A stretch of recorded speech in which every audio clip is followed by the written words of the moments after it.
Welcome to Making Herstory. This isn't polished success stories. This is the fire, the chaos, the gut punch truth of women who refuse to play small. The real, feral stories. The messy, bold, audacious stories that flip the table and set shit on fire. This is where we roar. It's Ashley Crabb. Buckle up, babe. We're making herstory. I didn't plan on being a mom. I didn't think I was worthy of motherhood, and I wasn't sure if I wanted them. I wanted to be selfish. I wanted to only have to think about me and what I wanted to do and how I took care of me, and it didn't seem like motherhood added up with that. They didn't seem to go together. And honestly, I didn't even plan to be an entrepreneur. And I sure as shit did not plan on building a business while raising twin boys. If you would have asked me 5 years ago if I thought I would ever be sitting here recording my first podcast episode, my answer would have been hell no. But here we are, and it's the most feral thing I've ever done, and I am so excited to have you all along for the journey. So my fear in motherhood was rooted in my worthiness of motherhood. It wasn't about me not loving kids or even inherently not wanting them, but it was about believing that I wasn't enough, that I wouldn't bring enough to the table as a mom to be a good mom, that I didn't have it in me. And that wound, that whisper, it started because of my childhood. It started because of life, of things that happened and how I experienced the world around me. And that wound and that whisper shaped so much of my story as I continued to grow. I mean, I wanted to be seventh heaven. I wanted to marry the pastor. I wanted to have the 7 kids in the small town and be this nuclear family. And my ideas about that and what I wanted to do with my life, they changed so drastically to I don't want kids at all.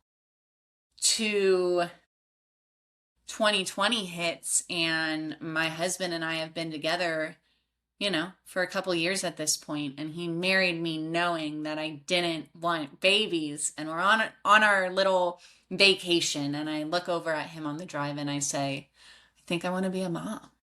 And he's just like, baby, not now. The world's crazy. And I'm like, honey, the world's always going to be crazy. But okay, we won't do it. And so when my ideas changed on that, it really started this trajectory of everything kind of changing.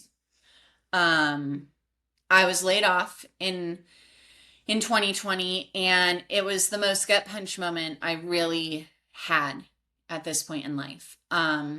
As a working woman, I had never been fired from a job. I had never been let go from a job.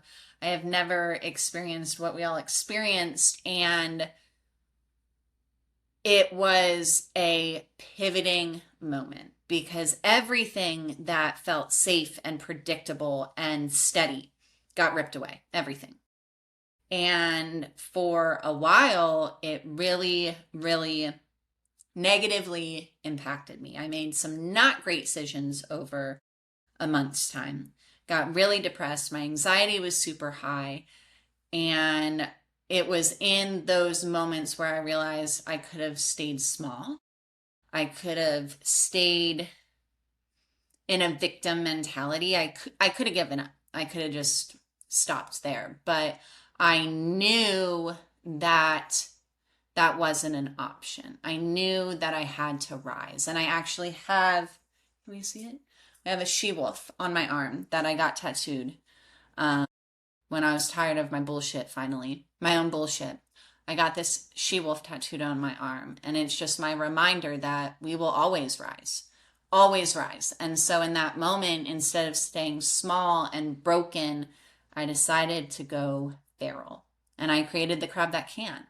And it was one of the most terrifying and just off the wall things I'd ever done. Because, like I said, I didn't plan to be an entrepreneur. Being a business owner was not something that I grew up thinking was a possibility. It wasn't something that was talked about around the dinner table. Like, you got a 9 to 5 job, you went to work, you came home, that's what you did. And so, this idea of being an entrepreneur was never a seed that was planted in my brain. And, growing up and in college, like, I didn't associate myself with other entrepreneurs. And so, I remember I was dog sitting for family friends of ours, and I called my husband at the post office and I was like, baby, I'm going to start my own business. I'm going to do it. And he was like, okay, like, God bless this man. Okay. He goes, you can do anything.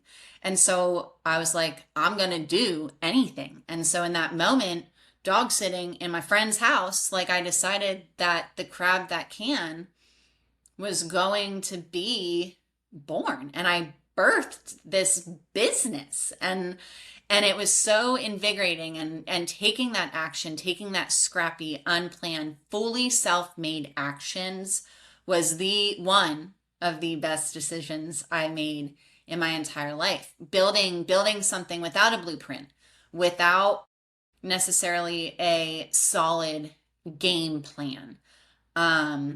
I trusted myself to do something before anybody else did. And because of that, I was able to have the confidence in starting my own business. And I took flyers and old school marketing, right? Back, only 5 years ago, but I printed out flyers and I went around. We were in Washington State at the time, and I went around to all the local coffee stands, drive-through coffee stands. There was one on every corner.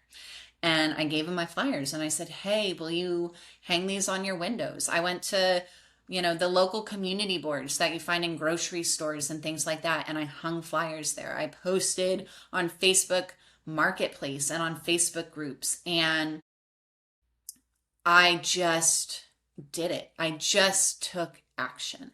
And that one choice to take that action led me to being fully booked the following week. And I stayed fully booked, and I stayed fairly busy and successful for 2.5 years. And that early feral move, that early feral action is what continues to fuel my fire today. Betting on myself, betting on yourself, betting on us before anybody else does that. It's proof that when you take that feral energy and you add action and you add the audacity, that's going to lead you to so much bigger things than trying to do something perfect, than waiting until you have reached perfection to make moves, right? And so I thought that in making this feral move without a plan, I really actually created my plan. I created the vision, right? And then the twins happen. And I remember that this feeling that I was like, oh shit, our lives are going to completely change. Like, this was the moment. And I didn't know that I had twins at first, right? Didn't know we were growing twins in this belly. But it was in that moment where I was like, the script has been flipped. My worthiness and my belief in myself has been flipped. Like, we're doing this. We're doing this. And I remember I told my husband in probably the most ineloquent way, in the most feral way I could think of, 5 minutes after he walked in the home, into the house after work, and he just says, our lives are over. And I didn't know what to think. I didn't know what to do. I cried. I immediately cried. And then I left. And then I had to go to the Pilates studio and take brand photos, because that's the time frame that I chose to tell my husband that we were going to bring a child into this world. And it gets better. It gets better. Not only were we having a baby. Not only were we having a baby, we go to our first ultrasound appointment. And we're both so nervous, so nervous. Those things are nerve-wracking. And I called my sister, my older sister, right before we went. And she was like, ha ha ha, Ash, like, watch that you're the one who has twins. And I was like, ha ha ha. Then I didn't think about it again. Then that thought left my brain. And we're there and we're in the ultrasound room, and there's the ultrasound tech and a student with her, and she's doing the wand on my belly, and she's like, we have to talk about some things. And my husband grabs onto my hand, and like, I'm thinking, oh my God, what's wrong? And she goes, she finally flips it around. She goes, this is baby A, right over our heads. And we're both like, ah. And then she goes, this is baby B. Scott drops his head into his hands, and I look at her and I go, are you fucking kidding me? And then I freak out, and then I'm like, I'm sorry. And the student is in here, by the way, the ultrasound tech student. And I'm like, I'm sorry. I know I'm not supposed to swear at you. Please don't kick me out. I'm just so shocked. I'm going to give you a minute. And so she leaves, she gets the pictures, and she comes back. And as she's coming back, I look at my husband and I go, you need to get a vasectomy right now. She just kind of looks at me like, I'm sorry. We were not planning this, okay? None of this was planned. And so when I say that the twins flipped the script on everything, they flipped it on everything. And we'll talk later episodes about my impulsive decision making, but literally a few weeks later, my husband and I decided that we were going to sell almost everything we owned, including our home, and move back across the country to the East Coast where I'm from. And so pregnant twins decide to uproot my husband from where he's lived his entire life and move across the country. But I think that it just goes to show that there was no part of motherhood that ever shrank me, that was ever taken away. No part of motherhood took anything from me. It made me bolder and louder and more relentless. And it brought all of the best parts of me out. And it allowed me to amplify my feral energy and who I was and what I wanted to do in this world. It didn't diminish any part of me. It didn't take away me being able to do the things that I wanted to do. Yes, we know children change everything. And we have to learn how to focus on ourselves and them. That's a whole nother episode conversation too. But motherhood didn't diminish anything. It only amplified my feralness. And I have a feeling it probably amplified a lot of your feralness too.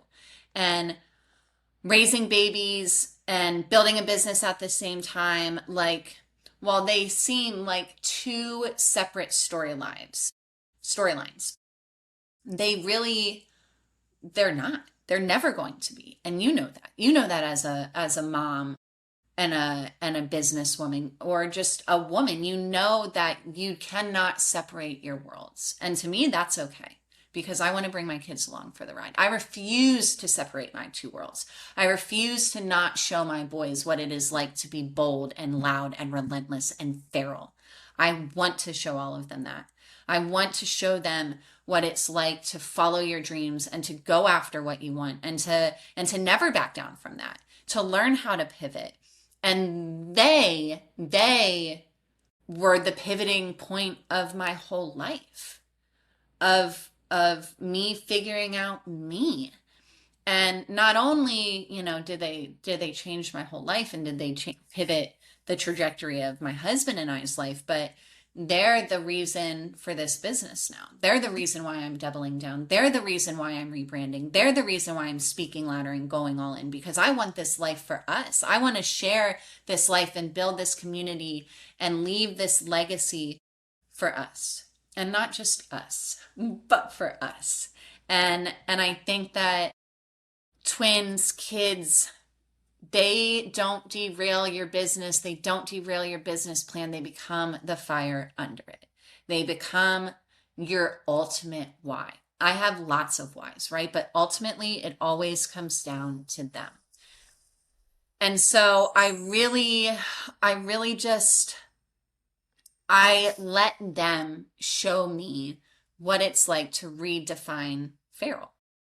And really just not even redefine it, but realize exactly what feral means. And it's not chaos, it's not recklessness, it's not lack of caring. It's caring so much. It's caring with so much of your being, choosing aliveness over, perfection, choosing action instead of approval, choosing to tell your story instead of staying silent or staying meek or toning it down. Being feral is building a business during nap time. It's building a business whenever the hell you want to. It's saying no to being silent in this journey and yes to lighting a fire for all of us, right? Not just yourself, because you're going to light your own fire. And that's, I mean, we don't like wildfires, but you light your own fire and it's going to become a freaking wildfire and we're all going to be lit. We're all going to be lit.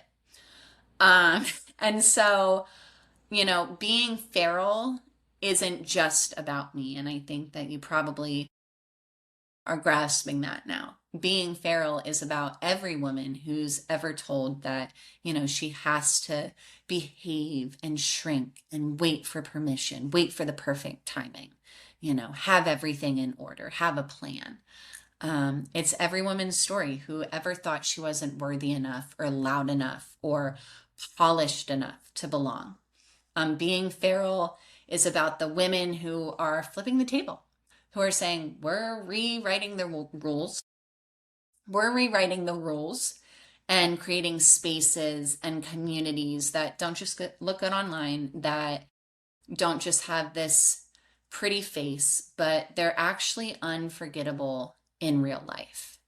And this is just your reminder that your story isn't a weakness. Your emotions aren't weaknesses. They're your greatest strength.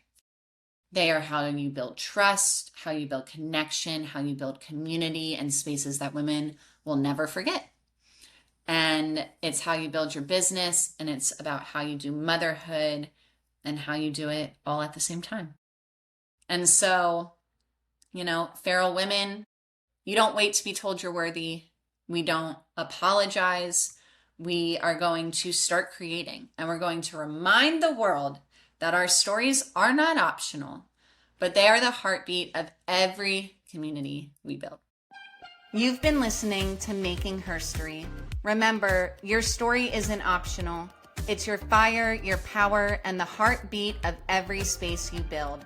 So take up space, tell it raw, and keep building the kind of legacy that can't be ignored. It's Ashley Crabb, and I'll be back with more bold, brave, feral stories soon. And if you want to stay feral with me, hit subscribe, share this with your sisters, and let's make herstory louder together.